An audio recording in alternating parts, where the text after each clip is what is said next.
The story begins with our protagonist waking up in complete darkness. Disoriented, he wonders where he is and if it is still night, looking for some way to turn on the light. However, he finds nothing. Suddenly, a crack appears in the midst of everything. It opens up and reveals an immense forest. Confused, the protagonist wonders what he is doing there and why he can't move. At that moment, his stats become visible. He discovers that he is a dragon egg. A voice informs him that his status window has been opened, allowing him to see all his current stats with numerical values. To make things clearer, the voice adds that the explanations of his stats and items are provided by the skill Divine Voice and that it can also alert him when his stats change. The protagonist asks if this is a game, but the voice replies that it cannot provide explanations of that nature at level 1. Then, he asks who it is. Once again, the voice responds that it cannot provide explanations of that nature. Tired of this answer, the protagonist asks who he is and where he is, but the voice repeats the same thing. He gets irritated and shouts for it to stop saying that, but accidentally ends up falling from the tree. Upon hitting the ground, the voice informs him that he has gained the skill Fall Resistance and the title Clumsy. The protagonist is offended by this, but has no time to think, as he starts rolling towards a lake. He barely manages to save himself. Upon seeing his reflection, he discovers that he is definitely an egg. Confused, he exclaims that nothing makes sense, and that he cannot comprehend what is happening. Once again, the system explains everything. He is a dragon egg, a rank F monster, a descendant of a dragon, and if his shell breaks, he will die. Moreover, he is imposing and has low intelligence due to his underdeveloped brain. Therefore, rolling is all he can do. The protagonist tries to defend himself, but the system continues to speak and says that, while he can become a fearsome dragon over time, the egg is considered a gourmet delicacy. After all, it is a common practice among adventurers to destroy any dragon egg they find. However, they consider it dangerous to approach in case the dragon mother is nearby. This leaves the protagonist even more confused. But at that moment, he starts rolling downhill. As this happens, the system alerts him that his roll skill has increased from level 1 to level 2. Immediately, the protagonist looks for the new function acquired from leveling up and discovers that he can now steer and turn. Thus, he races down the path at high speed, but accidentally falls from a great height. Again, the system informs him that his fall resistance and clumsy skill have leveled up. Seeing that he now has only 3 hit points left, he decides to rest. Hours pass, and at night, he comments on how good it seems to take a break. He recovers his HP, that is, his hit points, and without further ado, decides to move again. In the meantime, I emphasize how strange everything is, as even though he is now an egg, he will eventually have to hatch, which means he will become a dragon. Of course, he doesn't even know how to get to that point. He assumes it's like an RPG, where he needs to gain experience to level up and then evolve or something like that, which also means he'll have to fight enemies, something he doesn't want to do. After all, he is just an egg. At that moment, he sees something behind a tree, approaches, and realizes it's an insect. He checks its stats and discovers it is a shadow worm with the title Egg Eater. The creature notices the protagonist and, as its title implies, crawls towards him trying to devour him. Thus, a chase begins. The protagonist looks for a way to defeat it, thinks about attacking, but seeing that the worm has more HP than he does, he knows that if they collide head-on, he will die. Spotting a precipice, he has an idea. He heads there and, when the worm lunges to eat him, the protagonist dodges and, with a jump, pushes it into the abyss. Resting on the worm, he wonders if he won, but at that moment, the creature rises. The egg pleads for it to surrender, and the worm complies, ultimately falling dead. The protagonist wonders if it is really dead, as he no longer sees any movement. The system alerts him that he has gained 12 experience points. Additionally, the title Wandering Egg grants him 12 additional points. The protagonist understands that this functions like a game, and the system announces that he has leveled up from level 1 to 5, reaching the maximum level for evolution. Before this, the system shows him the ways he can grow, as a baby dragon or as a dragonette. Not knowing which to choose, the system describes the dragonette. It is a kind of small dragon, but still larger than a bear, and has a breath of fire. In contrast, the baby dragon has very soft flesh and is quite weak. It has short claws and fangs, but possesses great potential with multiple evolution paths, although most end up being hunted by adventurers or monsters. The baby dragon leaves the protagonist feeling depressed, and he prefers the dragonette for being more balanced. At this moment, he feels hands touching him, and a voice repeating for him to become stronger, saying that only one path opens before him, the path to the top, and that great expectations rest upon him. The protagonist wonders if this is a divine voice. The system informs him that the divine voice has leveled up from 1 to 2. He assumes that the voice appeared because he mentioned the balanced dragonette. Keeping in mind that only one path will lead him to the top, he thinks that the baby dragon has more potential and can evolve into various types of dragons, while the dragonette has fewer options and may become stagnant in its evolution. Thus, after much thought, he confidently chooses the baby dragon. We then see its shell break, from which legs and a tail emerge. The system remarks that, thanks to his title, Son of the Dragon King, first, the resistances of level lower than 5 are reinforced. In addition, he gains the skills Dragon Scales, Baby Breath, Whistle, and Bite, transforming almost like a Digimon. His statistics increase drastically, but his life points and magical power are still not at maximum. This means that even after evolving, he needs to rest. Before that, he thinks of thanking the caterpillar, but feels hungry for some reason. She seems appetizing to him. The protagonist understands that this is due to his dragon instinct and that his body urges him to eat her to heal and be able to fight. At that moment, the divine voice reiterates that he must grow stronger, and with no other option, he consumes the caterpillar, roaring in disgust at the horrible taste. The next day, the dragon awakens and goes to see his reflection in the calmer lake. He realizes that he has been reincarnated in another world and is now a kind of dragon hatchling. Furthermore, the world seems to function like an RPG. He can gain experience, level up, and evolve. However, for some reason,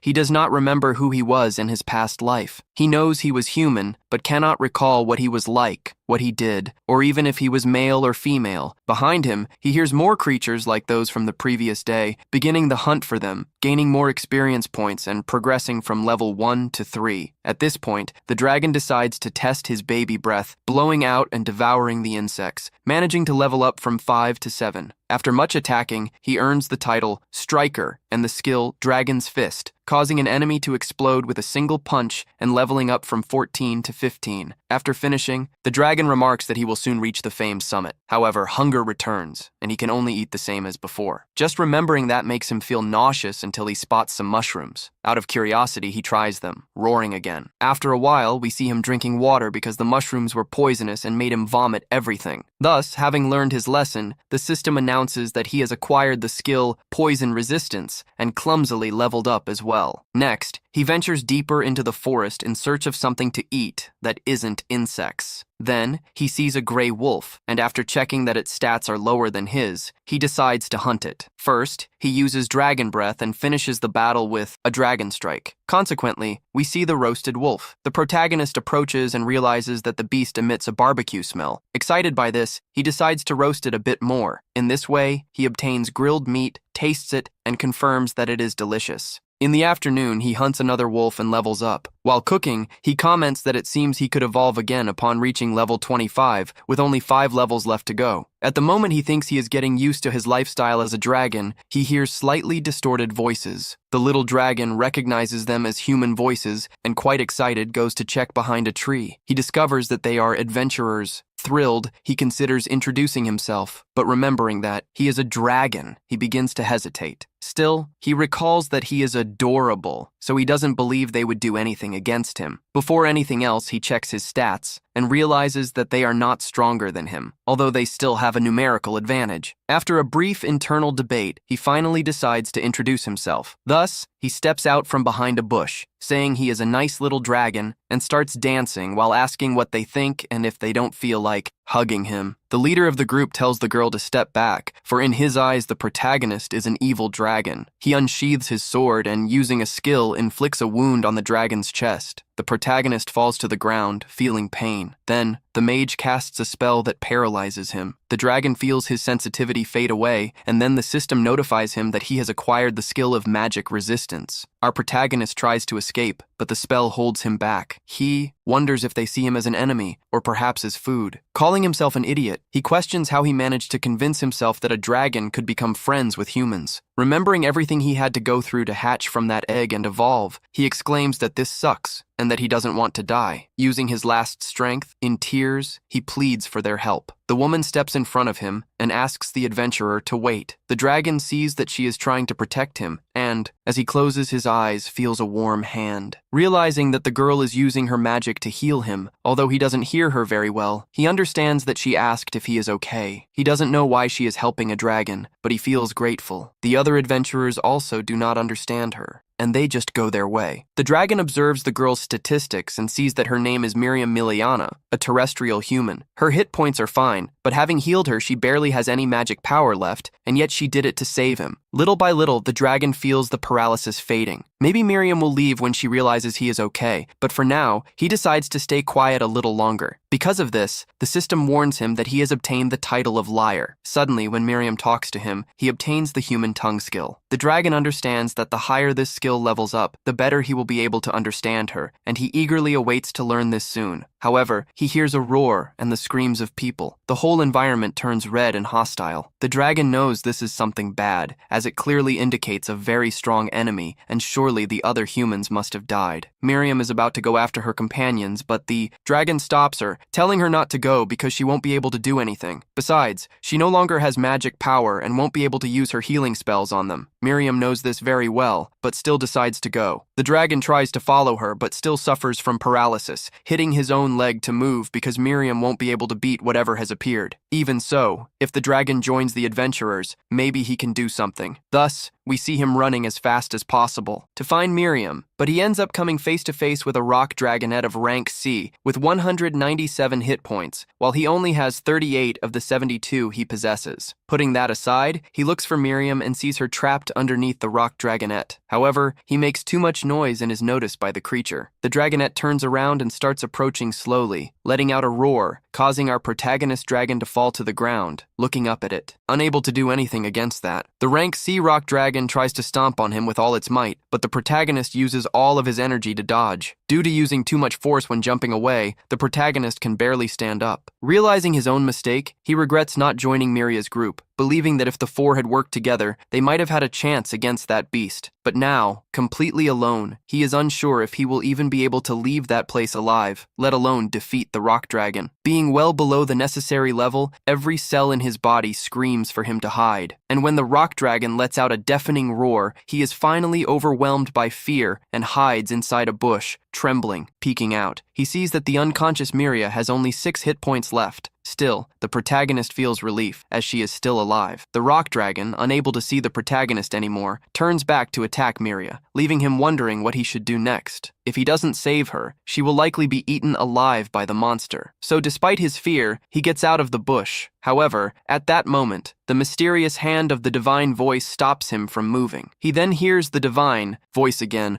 which continues pleading for him to flee, claiming that otherwise he will be roasted. But he doesn't care. He was once human, and as a human, he cannot abandon an innocent person. So, he lets out a loud roar to dispel the fear and charges directly at the rock dragon. The monster tries to stomp on him, but by dodging, the system rewards him with the title of King of Evasion. He notices that the old man who had joined Miria's group is at 0 HP, and, as unfortunate as it is, there is still another person alive. Thus, he desperately tries to save both Miria and the other member. He provokes the rock dragon, hitting it several times and causing the monster to chase him, but that turns out to be a mistake, as the creature uses an ability called Tremor that hits him even from outside the monster's direct reach. As the dragon approaches and is about to use the ability Bite, the protagonist reacts cleverly by shoving a fireball into the creature's mouth. However, the rock dragon survives and immediately enters a recovery state to restore her HP. Meanwhile, the protagonist picks up Miria and runs away, leaving the other companion behind as he has neither the time nor the strength to save him. After taking Miria to a safe place, the protagonist notices that her HP has dropped again from 6 to just 3, making him question if this is due to blood loss. Her status indicates that she is bleeding and conscious. He then tries to use the recovery magic Rest, but it doesn't work, perhaps because it is a self-recovery ability. Thus, he decides to focus on getting the girl back to her people, believing that only humans will be able to save her life. However, he doesn't know the path she and the group came from, so he follows the faint smell of humans and carries Miria out of the forest. Along the way, a pack of gray wolves is attracted by Miria's scent, and as a result, they start to chase the protagonist. He faces the beasts with all his strength to protect Miria, and by the end of the day, he is out of energy. Nevertheless, he continues to push himself and manages to bring her to a village. With no one in sight, he begins to roar loudly in hopes of drawing attention. Some humans appear, but they obviously believe that the protagonist is a beast trying to harm Miria. With no way to communicate, the humans start to attack him, realizing that as a dragon, he would never be able to make them believe he is not dangerous. He places Miria on the ground and flees, receiving a new title from the system, Little Hero. A few days later, Miria regains consciousness after receiving proper treatment and realizes she is at Marielle's house. Marielle explains that she had to use a powerful white magic to save her life, and Miria thanks her. What truly bothers her is knowing who brought her back to the village. So, she asks Marielle if it was the other two members of the group, the old Grants or Da. However, Marielle reveals that Grant's lifeless body was found by the villagers the previous day in the forest. Visibly shaken, Marielle calls Dun a fool for provoking a dragon. As for Da, she explains that her body has not been found yet, but she believes it has been devoured by another monster. Realizing that she was the only survivor, Miria feels extremely guilty and regrets not having stopped Da from challenging the rock dragon. She bursts into tears, and Marielle tries to console her by saying it wasn't her fault, but that doesn't help at all. All Miria can remember is how brave Da was. She recalls the day when Da truly got angry for the first time. That day, Da got into an argument with one of the boys from the village. The fight started because the boy said that Da would never be able to fight and defeat a rock dragon. The boy seemed so confident because he knew that the last time Da had encountered a rock dragon, she had lost her courage and fled. Da insisted that this was in the past, and that if she now had a reason to fight against a rock dragon, she would definitely win. The boys were absolutely sure that she wouldn't be able to win. Thus, Da's pride led her to accept an impossible task. He knew how impossible it was, which is why he needed a healer by his side. As a result, he sought out Miria to accompany him. When he told her what the mission would be, Miria asked why he didn't ask someone much stronger than her, like Marielle, to go with him instead. Da realized that she didn't trust him enough, so he said he had spoken with Marielle, and it was Marielle herself who told him she had a prior commitment, so he should ask for Miria's help. Miria's heart was filled with doubts. She knew how strong the rock dragons were, and reminded Da that Marielle had already told her that under no circumstances should she approach a rock dragon. So why would Marielle give permission for something like this? Da tried to convince her better. He even claimed that Grants was present when Marielle gave permission, and Grants confirmed it too. He emotionally appeals, saying she knew how strong the rock dragons were, and that if she didn't go with them, they would die. Reluctantly, Miria agreed to accompany them on the condition that if the situation got difficult, they would retreat immediately. Unfortunately, she was unable to save any of them. Marielle tries to encourage her, saying that she did nothing wrong, reminding her that it was only Dar's pride that killed him, and nothing more. Marielle also emphasizes the fact that, despite encountering a rock dragon, Miria managed to return home alive. This shocks Miria, as she knows for certain that she did not come back alone. She asks Marielle how she made it back to the village, and Marielle explains that the men who found her said they saw her being attacked by a monster on the outskirts of the town. Miria recalls that she had fainted when the rock dragon attacked her, so everything seems confusing in her mind. Noticing her confusion, Marielle states that humans sometimes suffer memory loss after traumatic encounters. This could be happening to her. She remembers the scene of seeing a small dragon fighting before her and begins to wonder if that was the dragon that brought her back home. She asks Marielle for a description of the dragon, but Marielle was not present when the small dragon brought her, so she doesn't have much to say. Still, Miria remains contemplative about the whole situation. Meanwhile, the small dragon awakens after a long rest. He realizes that his injuries have already healed, as he knows that resting would certainly regenerate him. He thinks about Miria and wonders if she is doing well too. Now, he reflects on everything that has happened in the last few days, since he used his fire against the rock dragon and believed it would have an effect, only to discover that the rock dragon has the power to restore its HP immediately after being attacked. This only strengthens his determination to become stronger at any cost, which means he needs to evolve. For that, he needs to reach level 25. With this goal in mind, he captures a worm and hangs it on a tree to attract other worms that would come to rescue it, and then he would kill them. He calls this deception technique summoning allies, and by using it, he receives the title of wrongdoer. He knows that what he is doing is wrong, but he needs this right now. Perhaps, after evolving, he won't act this way again. He kills all the worms that appear to confront him.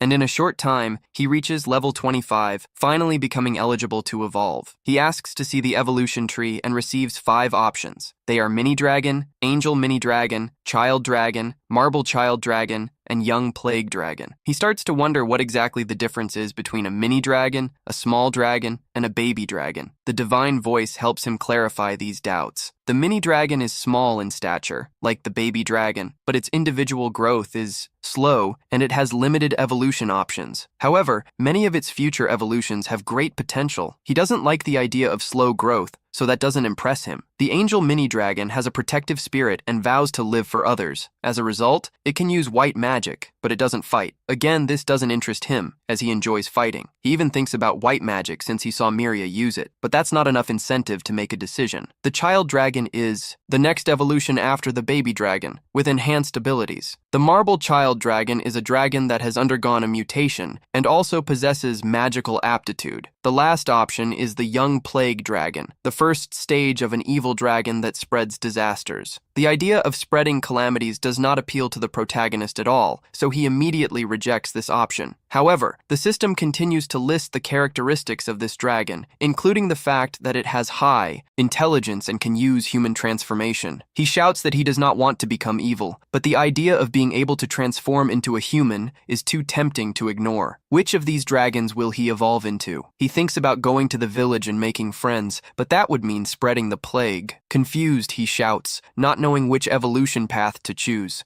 He thinks it's a bad idea to choose the young plague dragon, but he desires the human transformation to see Miria again. He believes that if he chooses the plague dragon and then learns the human transformation, he can live a pure and honest life. Thus, he decides to evolve into the young plague dragon. As he does this, his wings grow and his color changes. The divine voice announces that the evolution was a success. He looks at his reflection in the water and begins to regret the evolution, as his appearance seems somewhat intimidating. The voice warns that the level of view statistics has risen from level 2 to 3, and with that, he can review the details of his skills. The divine voice continues announcing the evolutions. The divine voice has risen to level 2. He gained the skills to fly and dragon scale dust, as well as the light bite skill, which evolved into venomous fang. He also received dark type, sickly breath, and paralyzing poison claws. He starts to become desperate, but the divine voice doesn't stop there. He received the titles of Calamity and Miscreant, leveling up to level 2. Everything feels terrifying to him, but he still believes that the human transformation will make up for it. Suddenly, the divine voice stops speaking. He panics, asking where the human transformation is, but receives no response. He questions whether he needs to level up before achieving the transformation, and the voice replies that it cannot provide that information at the current level, then disappears. The protagonist becomes depressed. He has all those strange skills, but he failed to achieve the human transformation. He asks for explanations regarding the divine voice, wanting to know whose voice it is, but again hears that he cannot obtain that answer at the current level. Then, he starts to ask about the skills he acquired. The dragon scale dust has the effect of releasing a debilitating miasma around him when he flaps his wings, affecting everything nearby. At the maximum level, the dragon can destroy nations simply by flying. He spreads his wings, and the plant beside him immediately dies. He falls into despair upon realizing that he is now a biological weapon. The divine voice moves on to another skill, sickly breath, an attack that spreads a miasma laden with highly contagious diseases, which has already been responsible for exterminating an entire civilization. He wonders desperately if he will be able to return to the path of the hero. He then inquires about his titles, as they seem to have a significant influence on the future. The divine voice speaks of the title Baby Dragon Hero, which embodies courage and may one day elevate him to hero status, strongly influencing his evolution path. Next, he asks about the next title, Infester, granted to diabolical villains who leave mountains of corpses while laughing. This title boosts dark-type attacks, but makes it more difficult to learn holy magic. He claims it is the worst possible title, wants to return it, and regrets the choice, wishing to revert to being an innocent baby dragon. In the village, Miria asks Marielle if they will check all the protective stones of the village. Marielle confirms, explaining that they create a barrier around the village. Miria asks if this serves to prevent monsters from invading the place. Marielle explains that it is merely a charm that subconsciously discourages monsters from crossing that point, although some more stubborn ones manage to pass through. Miria again recalls the little dragon and thinks that perhaps he really was trying to help her. She asks Marielle if she can share more about the monsters. The elf comments that Miria has been obsessed with monsters since the accident. The girl admits that, to be honest, she can't shake the feeling that she was saved by a little dragon she met in the forest. Ariel warns her not to develop feelings for monsters and begins to explain more about them. She states that monsters can evolve into various forms, growing stronger with each evolution. They do this by hunting other creatures to level up. Miria remarks that humans also level up, improving their skills. The elf confirms this but explains that, in the case of monsters, they have different maximum levels. When they reach this limit, they evolve into a higher form, repeating this process over time and taking on increasingly powerful forms. Miria finds it hard to believe that, in the past, people were capable of discovering the true nature of monsters. This irritates the elf, who claims to have explained this story before. Back then, Miria was only 5 years old and had to look up to see Marielle, which annoys the elf for being called short. Marielle explains that sometimes special people emerge who are capable of hearing the divine voice that shares information about monsters, levels, and the like. These people are known as heroes, or saints. Therefore, this knowledge did not come from human trial and error, but directly from the divine voice. She continues by saying that monsters fight to survive, gain experience, and try to evolve. Every monster is driven to seek power and become more ferocious. So, even though the dragon saved Miria's life before, the next time they meet, he may have evolved into something more threatening and attack her. Miria is horrified and begs Marielle to stop. The elf says that, for her own sake, she should not create expectations regarding monsters, as they are the embodiment of the fighting instinct, which makes them incompatible with humans. Thus, we follow our protagonist, completely motivated to level up and get back on the right path, which for him means becoming a hero and reuniting with Miria. With this in mind, he begins to search for weak monsters to face. Suddenly, he feels his body struggling to move and soon realizes that several threads are binding his limbs. He has entered the territory of a spider. Clearly, this was not the type of monster he wanted to face, but the spider gives him no time to think and spits its web without hesitation. In desperation, he ignites his own body in flames to melt the threads, something that was obviously not in his plans. He panics and starts rolling on the ground, but luckily, the system alerts him that he has just obtained fire resistance. This eases the protagonist a bit, who then returns to combat with less worry. He notices that the spider is trapped and has taken some damage. Seizing the opportunity, our protagonist charges in with his claws, applies a paralyzing poison, and strings together a series of blows. After that, he checks his stats and discovers that he has only managed to take out half of the spider's health. Aware that it won't be possible to defeat her at that moment, he decides to flee. He begins to roll away to escape, but the spider starts to chase him. Seeing that he is about to be caught, he tries to fly, but his small wings can't support his weight. He attempts this several times but fails, assuming it's due to his still low level. Realizing he is about to be caught again, he rolls away once more. After 10 minutes, he continues to run without stopping, while the spider shows no signs of fatigue. At this moment, the system notifies him that the roll skill has increased from level 2 to level 3. In addition to escaping, he also earns the title of Chicken Runner, which leaves him a bit humiliated, although he thinks he would fight if he had a chance to win. Spotting a cliff, he finds himself faced with a choice. He knows he could die if he continues, so he tries to turn right before the edge, but he also considers the possibility of flying to the other side. However, his flying ability is still unreliable, so he has no choice but to attempt a jump. Just when everything seemed lost, his flying ability finally works, allowing him to leave the spider behind. Upon landing, he feels completely exhausted, but as he turns to laugh at the situation, he realizes the spider is no longer there. He believes she has given up and promises that he will defeat her when he levels up more. However, he soon sees a bridge made of web, and the spider leaps right in front of him, restarting the chase. The system informs him that the roll skill has increased from level 3 to level 4, but this is not very helpful anymore. Accidentally, he ends up running over a lion, gaining 12 experience points. Additionally, because of the title of Walking Egg, he levels up from level 1 to level 3. Thus, he runs over all sorts of creatures along the way, moving from level 3 to level 8. Noticing the increase in his stats, he feels more confident about facing the spider. Then, he stops, analyzes his skills, and discovers that she has something called double poison. The protagonist does not know exactly what that means, but he decides to attack her using his baby breath at full power. However, the spider uses her poison. He steps back and, despite having resistance to poison, feels his throat burn intensely. At that moment, he realizes that the spider is not moving, deducing that she is waiting for the poison to take effect. Nevertheless, thanks to his resistance, that doesn't happen. Taking advantage of this, he pretends to be affected to lure her in. When the spider jumps towards him, he releases his baby breath and finishes with a downward strike. As a result, he levels up from level 8 to level 14. The dragon rejoices in his victory, but the most important thing for him would be his human transformation. The system informs him that the baby breath has leveled up from level 2 to level 3 and that he has acquired the skill Dragon Tail because of the finishing blow. Despite all this being positive, he does not receive his human transformation, which leaves him extremely disappointed. He begins to believe that he was deceived, but considers that perhaps there is still something he needs to learn to achieve it. Later that night, he returns to the lion he ran over on his way and finds a cave. He asks if anyone is there, but as he receives no answer, he enters inside. He starts eating the meat, but he is not fully satisfied with the taste, so he adds a few drops of the fruits he found earlier, which finally removes the strong taste of the meat and adds a spicy touch. After finishing, he thinks that perhaps that cave could become his base in the future. While reflecting on this, the system alerts him that he has earned the title of Chief Lord, which makes him uncomfortable, as if his life were being broadcast live. Later, he lies down to rest, wondering if he could become popular among the villagers and even teach them his homemade cooking. However, upon remembering his current appearance, he completely dismisses that possibility, thinking that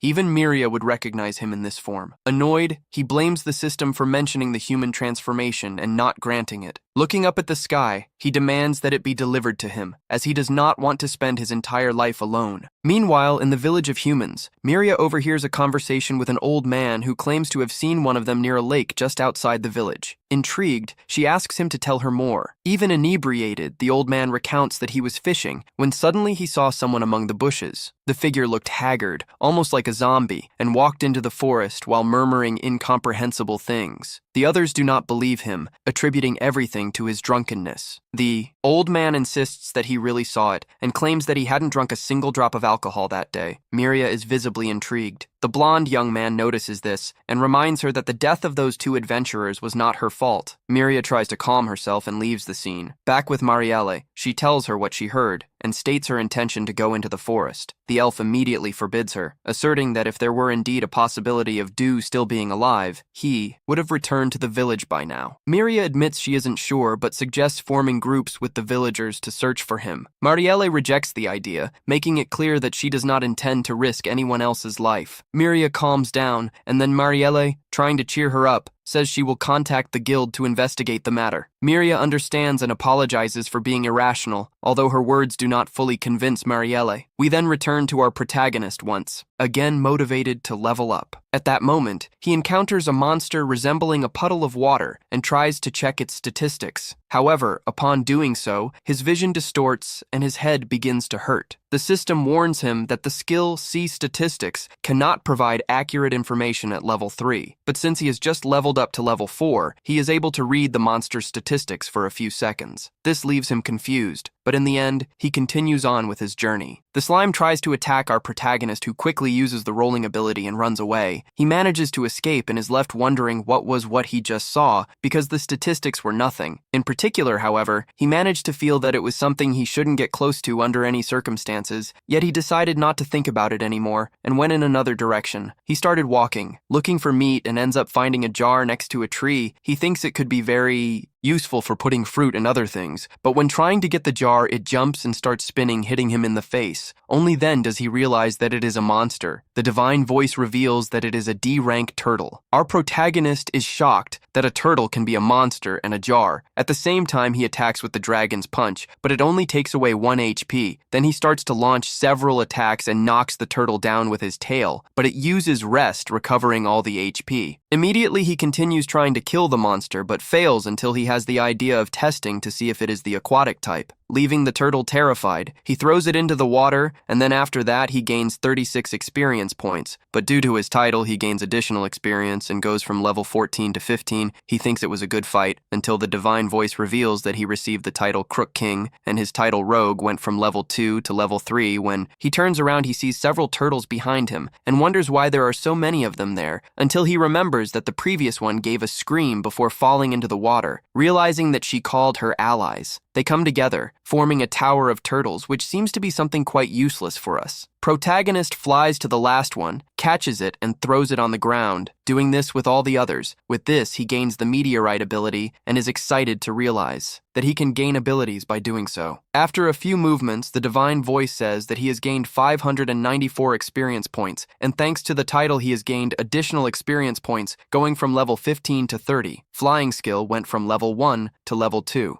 See statistics, he went from level 4 to level 5, and he is happy that a whole group of monsters have appeared in front of him. However, he is sad because when he defeats them, the hull ends breaking and can't be used as pots, even though he got a lot of meat and leveled up. Everything is fine. He wonders where he can get vegetables, as they are also important. He begins to think that even though he has evolved a lot, he has not achieved human transformation, and that he only has 10 more levels. Until the next transformation, he wonders if this transformation will really. Appearing at that moment, he hears a strange noise in the forest, a few different footsteps, and when he goes there, he sees a monster he has never seen before. He tries to see its statistics, but it is not close to him, enough for them to be revealed, and the only thing that can be seen are details about the species, then discovers that it is a clay bear rank, the place with a high recovery rate, our dragon. He realizes that, in terms of rank, they are both on the same level and wonders if he has any chance of winning the fight. When he remembers the name of the monster, he becomes confused as to whether it is a clay bear or a clay in bear shape, but that doesn't matter. The important thing is that if he manages to win, he will have clay to mold freely and make pots, jugs, and cups. He follows the bear to a certain place and prepares an stealth attack with his fists from behind, but the bear opens wide to devour. Our protagonist, who manages to resist, but starts to complain that this is clearly not a bear, the bear advances on him, which used the roll ability to dodge the attack and counterattack from the bear's back, making his HP drop from 40 to 25. The dragon thinks it will be easy because he took a lot of HP with just this attack, but the bear heals instantly, and our protagonist realizes that the fight will take longer than he imagined. He goes back to rolling around the bear, thinking about what skills he can use. He thinks he would like to use the meteorite skill he just learned, but it would be impossible to remove this giant bear from the ground, so he uses the hit and run strategy, attacking the back of the bear and running before the counterattack. The bear continues to regenerate, but the dragon knows that when the bear's MP runs out, he will win the fight. However, from one moment to the next, the bear lets out a powerful roar that makes the entire forest shuddering next to him, forms a sandstorm that completely covers him when she disciplines herself and reveals her new form, a bear with a hoof full of thorns. This discourages our protagonist. Who knows? Now he won't even be able to use his ability to roll while he was thinking about it. He realizes that he is low on MP. In this moment of distraction, the bear throws one of the thorns at him. The protagonist gets dodges and notices a peculiarity, decides to test something, rips off an arm from the bear, thus confirming that the clay softens when it is away from the body. With this in mind, forms a sphere and heats it to high temperatures. Temperatures using meteorite defeating the bear after victory, the system warns that he has received 300 XP thanks to his title of Walking Egg, and that he has risen 3 levels. This alleviates our protagonist. Then the system adds that he acquired a new skill called nutcracking. The prota is a little surprised that the system considered him that way, but he cheers up when he thinks that finally there is clay back. The den leaves the clay cooking and goes to look for something to eat in the forest. He finds unusual mushrooms, but upon hearing that they are poisonous, he decides to throw them away. He also comes across a slightly large plant and was about to evaluate it, but it reacts and tries to attack him. The little dragon doesn't back down and wakes up immediately. The system warns him that it is a rare plant, which feeds on animals. However, it cannot ingest salt, which accumulates in the discolored part, as the dragon needs salt to cook. It ends up taking the plant with it. Here we move on to the Miria while walking through the forest. She remembers what Maria told her to let the guild investigate. However, based on the testimony of B, who said he saw 2 walking, she decides to go look for him because she feels guilty right at that moment. Another one of those worms appears, but she eliminates it with a fireball and continues on her way more calmly. After that, we return to the dragon,